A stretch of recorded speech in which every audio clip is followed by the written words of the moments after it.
Colosenses. Esta carta fue escrita por el apóstol Pablo. Pablo escribió esta carta desde Roma alrededor del 61 después de Cristo. Propósito. Esta carta fue escrita primordialmente para estabilizar doctrinalmente a esta iglesia. La iglesia estaba siendo afectada por enseñanzas heréticas y Pablo escribió para combatir aquellas sutiles pero peligrosas enseñanzas. El tema de Colosenses es la deidad y la completa suficiencia de Jesucristo. En esta carta, el apóstol expone a los cristianos de Colosas que están completos en Jesucristo.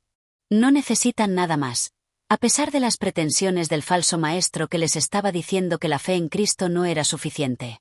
Consideraciones especiales. La ciudad de Colosas. Esta ciudad estaba situada en el Valle del Lico, a unas 100 millas, unos 160 kilómetros, al este de Efeso, la Odisea y la ciudad de Hierápolis. Colosenses 4, versículo 13, nueva traducción viviente. Puedo asegurarles que él ora intensamente por ustedes y también por los creyentes en la Odisea y en Hierápolis. Estaban cerca la una de la otra. Colosas no tenía ningún peso político bajo el gobierno romano. La iglesia no fue fundada por Pablo, sino por Epafras. Colosenses 1, versículo 7. Ustedes se enteraron de la buena noticia por medio de Epafras, nuestro amado colaborador. Él es un fiel servidor de Cristo y nos ayuda en nombre de ustedes. Epafras era probablemente un convertido de Pablo procedente de la ciudad de Efeso, que, quizá, fue enviado para evangelizar Colosas. La iglesia era primordialmente de membresía gentil, pero también había en ella un elemento judío. La herejía de Colosas. La enseñanza herética en Colosas parece haber sido una mezcla de ascetismo, legalismo judío y cierta clase de misticismo filosófico. El principal pasaje pertinente al problema es 2, 8-23. Colosenses 2, versículos 8 al 23. No permitan que nadie los atrape con filosofías huecas y disparates elocuentes, que nacen del pensamiento humano y de los poderes espirituales de este mundo y no de Cristo. Pues en Cristo habita toda la plenitud de Dios en un cuerpo humano. De modo que ustedes también están completos mediante la unión con Cristo, quien es la cabeza de todo gobernante y toda autoridad. Cuando ustedes llegaron a Cristo, fueron circuncidados, pero no mediante un procedimiento corporal. Cristo llevó a cabo una circuncisión espiritual, es decir, les quitó la naturaleza pecaminosa. Pues ustedes fueron sepultados con Cristo cuando se bautizaron. Y con él también fueron resucitados para vivir una vida nueva, debido a que confiaron en el gran poder de Dios, quien levantó a Cristo de los muertos. Ustedes estaban muertos a causa de sus pecados y porque aún no les habían quitado la naturaleza pecaminosa. Entonces Dios les dio vida con Cristo al perdonar todos nuestros pecados. Él anuló el acta con los cargos que había contra nosotros y la eliminó clavándola en la cruz. De esa manera, desarmó a los gobernantes y a las autoridades espirituales. Los avergonzó públicamente con su victoria sobre ellos en la cruz. Por lo tanto, no permitan que nadie los condene por lo que comen o beben, o porque no celebran ciertos días santos ni ceremonias por luna nueva ni los días de descanso. Pues esas reglas son solo sombras de la realidad que vendrá. Y Cristo mismo es esa realidad. No dejen que los condene ninguno de aquellos que insisten en una religiosa abnegación o en el culto a los ángeles, al afirmar que han tenido visiones sobre estas cosas. Su mente pecaminosa los ha llenado de arrogancia y no están unidos a Cristo, la cabeza del cuerpo. Pues Él mantiene todo el cuerpo unido con las articulaciones y los ligamentos, el cual va creciendo a medida que Dios lo nutre. Ustedes han muerto con Cristo, y Él los ha rescatado de los poderes espirituales de este mundo. Entonces, ¿por qué siguen cumpliendo las reglas del mundo, tales como, no toques esto? No pruebes eso. No te acerques a aquello. Esas reglas son simples enseñanzas humanas acerca de cosas que se deterioran con el uso. Podrán parecer sabias porque exigen una gran devoción, una religiosa abnegación y una severa disciplina corporal, pero a una persona no le ofrecen ninguna ayuda para vencer sus malos deseos. En este pasaje se mencionan o implican varios elementos. Parecen existir el culto a los ángeles, el ritualismo y alguna forma de gnosticismo. La base del gnosticismo es la idea de que el espíritu es bueno pero la materia es mala. De esta manera, si Cristo asumió un cuerpo material, asumió algo del mal. Pablo muestra a los colosenses que no necesitan ninguno de estos elementos. Cristo es todo lo que necesitan. Por cuanto en esta carta Pablo combate una enseñanza herética, es de tono más filosófico que la mayoría de las epístolas paulinas. Resumen de Colosenses. El apóstol Pablo no había tenido contacto personal con esta iglesia, pero había oído de su crecimiento en la fe. A pesar de que nunca había estado con ellos, oraba por ellos. Daba gracias a Dios por ellos y oraba que creciesen en verdadero conocimiento y sabiduría. 2. La doctrina de Jesucristo. Al tratar de la deidad de Jesucristo, Pablo expone que Cristo es la representación visible del Dios invisible. Las dos palabras, imagen y primogénito, son particularmente importantes en su discusión. Jesús es la imagen de Dios, significando que Él es la exacta reproducción de la deidad, sin carecer de nada.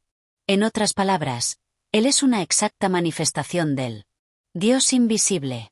Pablo dice también que Jesús es el primogénito de toda creación. La palabra griega implicaba dos cosas: prioridad por encima de toda la creación y soberanía sobre toda la creación. En su primer significado, vemos la absoluta preexistencia del Logos. Por cuanto nuestro Señor existía antes de todas las cosas creadas, Él ha de ser increado. En el segundo significado vemos que Él es el gobernante de derecho, la cabeza reconocida de la casa de Dios. Él es el Señor de la creación. Todos los poderes y atributos de la deidad residen en Cristo. No carece de ninguno de ellos. Sin embargo, tuvo un cuerpo de carne que murió a fin de reconciliar al hombre. Colosenses 1, versículo 22, Nueva Traducción Viviente. Pero ahora los reconcilió consigo mediante la muerte de Cristo en su cuerpo físico. Como resultado, los ha trasladado a su propia presencia, y ahora ustedes son santos, libres de culpa y pueden presentarse delante de Él sin ninguna falta. Hizo la paz mediante la sangre de su cruz. Colosenses 1, versículo 20, Nueva Traducción Viviente. Y por medio de Él, Dios reconcilió consigo todas las cosas. Hizo la paz con todo lo que existe en el cielo y en la tierra. Por medio de la sangre de Cristo en la cruz. Pablo deja claro que su fe está basada sobre el firme fundamento de la deidad de Cristo y de su muerte totalmente suficiente en la cruz. Sus declaraciones son una directa refutación de la falsa enseñanza que se estaba propagando en Colosas. El ministerio del apóstol Pablo. El mensaje de Pablo, en todo lugar, era que los creyentes eran hechos completos en Cristo. Es en la persona de Jesucristo que se encuentra la verdadera sabiduría y no en las filosofías de los hombres. Pablo estaba preocupado por los cristianos de Colosas, que no fuesen a caer en falsas enseñanzas, sino que prosiguiesen como habían comenzado, en la verdadera fe. La discusión sobre la falsa filosofía. Después de advertirle sobre las filosofías de los hombres, Pablo declara otra vez que la naturaleza esencial de Dios se encuentra en Cristo. Colosenses 2, 9. Nueva Traducción Viviente. Pues en Cristo habita toda la plenitud de Dios en un cuerpo humano. Observa que todo el poder y la gracia necesarios se encuentran en Cristo. Hemos recibido vida, perdón, liberación y victoria en Jesucristo. Por cuanto lo tenernos todo en Cristo. ¿Para qué vamos? ¿A involucrarnos en el legalismo y ritualismo de los hombres? Por cuanto Cristo nos ha liberado de todas estas cosas. ¿Por qué queréis volver a poneros de nuevo bajo ellas? La vida práctica de los cristianos. Pablo se ha referido a la exaltada posición del creyente en Cristo y ahora los reta a vivir una vida coherente con esta posición. En esta sección les hace observar que hay ciertas acciones y actitudes pecaminosas que debían eliminar de sus vidas. Colosenses 3, versículos 5 al 9, Nueva Traducción Viviente. Así que hagan morir las cosas pecaminosas y terrenales que acechan dentro de ustedes. No tengan nada que ver con la inmoralidad sexual, la impureza, las bajas pasiones y los malos deseos. No sean avaros, pues la persona avara es idólatra porque adora las cosas de este mundo.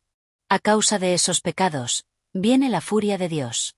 Ustedes solían hacer esas cosas cuando su vida aún formaba parte de este mundo, pero ahora es el momento de eliminar el enojo, la furia, el comportamiento malicioso, la calumnia y el lenguaje sucio. No se mientan unos a otros, porque ustedes ya se han quitado la vieja naturaleza pecaminosa y todos sus actos perversos. Pero que había también ciertas virtudes que debían venir a formar parte de su manera de vivir. Colosenses 3, versículos 10 al 17. Nueva Traducción Viviente. Vístanse con la nueva naturaleza y se renovarán a medida que aprendan a conocer a su Creador y se parezcan más a Él. En esta vida nueva no importa si uno es judío o gentil, si está o no circuncidado, si es inculto, incivilizado, esclavo o libre. Cristo es lo único que importa, y Él vive en todos nosotros. Dado que Dios los eligió para que sean su pueblo santo y amado por Él, ustedes tienen que vestirse de tierna compasión, bondad, humildad, gentileza y paciencia. Sean comprensivos con las faltas de los demás y perdonen a todo el que los ofenda. Recuerden que el Señor los perdonó a ustedes, así que ustedes deben perdonar a otros. Sobre todo, vístanse de amor, lo cual nos une a todos en perfecta armonía. Y que la paz que viene de Cristo gobierne en sus corazones. Pues, como miembros de un mismo cuerpo, ustedes son llamados a vivir en paz. Y sean siempre agradecidos. Que el mensaje de Cristo, con toda su riqueza, llene sus vidas. Enséñense y aconséjense unos a otros con toda la sabiduría que Él da. Canten salmos e himnos y canciones espirituales a Dios con un corazón agradecido. Y todo lo que hagan o digan, háganlo como representantes del Señor Jesús y den gracias a Dios Padre por medio de Él. Tal como lo hace en la epístola a los Efesios, el apóstol también les exhorta a una vida en sus familias. Sus relaciones en el hogar han de reflejar su posición en Cristo. Colosenses 3, versículos 18 al 25, Nueva Traducción Viviente.